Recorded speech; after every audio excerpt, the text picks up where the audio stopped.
Започнаа градежните активности околу изградбата на новото минаре на Дуди Ханум џамијата во Кочани.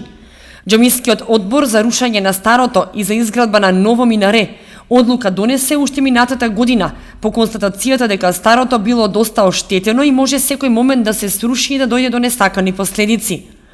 Освен тоа, водата што влегуваше во џамијата правеше проблем и во внатрешноста, така што се појавуваше влага на џамиските внатрешни ѕидови, затоа што минарето беше долепено до неа.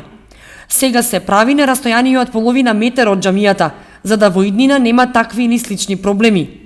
Активностите започнаа пред 3 дена, кога работници интензивно работат на неговата изградба.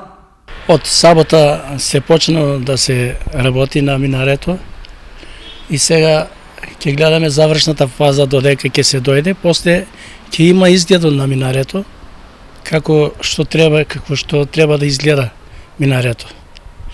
Тоа работниците си работат секој ден и без застој. Значи една е у Кочани, би требало да личи на џамија. Онака лик ќе има сега.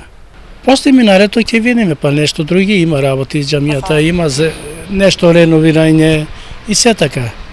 Се по нешто ќе се работи, ќе се направи да се личи на џамија. Инаку, за изградба на минарето финансиски помагаат сите верници од муслиманска вероисповед, но и од фирмата од Тетово, која што е изведувач на градежните работи и гради скоро на сите џамии во Македонија. Правично, новото минаре требаше да биде готово до февруари 2015 година, но заради одредени проблеми задоцни неговата изградба.